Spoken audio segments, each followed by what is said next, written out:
Alright, let's take a quick look at the contents of this Raspberry Pi starter kit.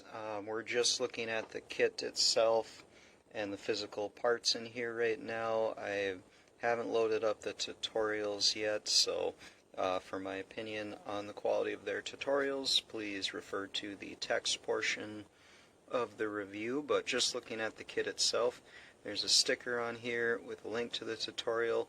I covered up my serial number because I don't know yet if that's like a one-time access thing or what.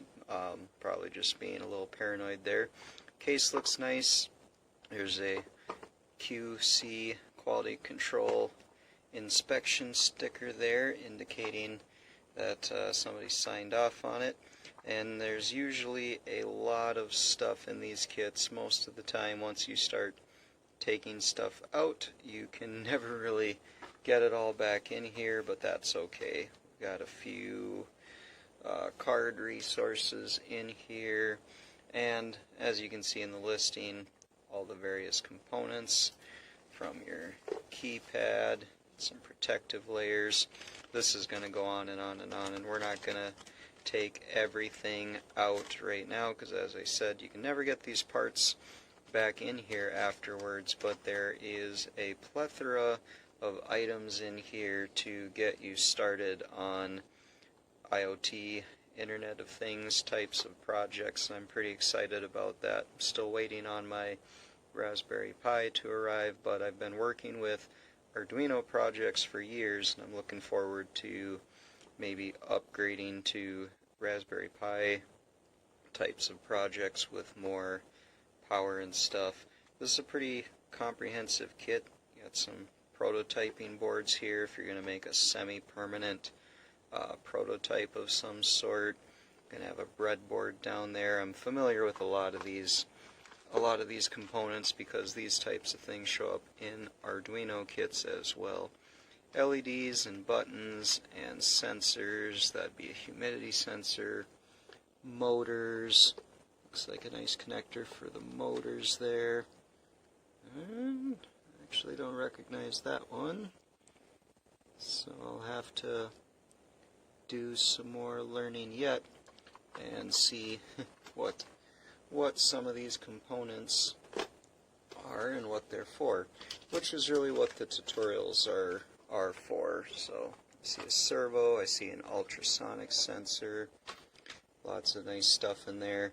The list goes on and on. Plenty of DuPont cables for doing projects on the breadboard, joystick, LCD module, microphone.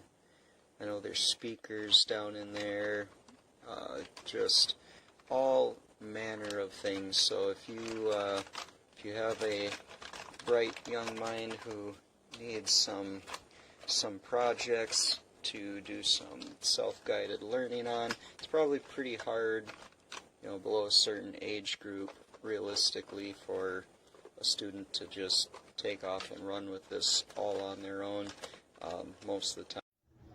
This is one lovely set of everything you need for Arduino and Raspberry Pi development. Ribbon cable, nice LCD. You can find plenty of examples how to drive this guy on Arduino. Range sensor. This usually works for about 1 meter range, just fine. You can build fun apps with this, like close to it to activate something. Bunch of LEDs, all colors and sizes, and buttons. Love these colorful buttons. Resistors. This nice individually addressable LEDs package. Motor. Oh my goodness, this is so good. The servo. You can actually control the angle of that. This is so cute. CRAM board. This is basically what you usually do. You Google the port number, which is written on most of this, and then you can find a ton of examples how to use it. Keypad. It's like you can build some fun, cool stuff. Oh my goodness, this is like NFC or something. Remote lock. This one. You need to. Again, what I usually do is I search for the port number HW484, and you can find plenty of sketches with this. This is for the Raspberry Pi GPIO extension board with power supply adapter. You can connect DC in here, USB out up here. Again, you can individually line up those pixels here, so you can build various graphics apps with this. pins. So all pins are beautifully marked. This one ribbon cable here, it's like a normal classic ID cable. This knob, you can turn things, and this one, mini sensors shield. Speakers, like everything you can imagine, even a joystick. So love building things out of that. So, you know, it's just amazing. You can even use this one. This is a app that has the connector here. You can find the free app that allows you to use this as for monitoring signals like on your PC. You can connect the signals here and connect this to your audio jack.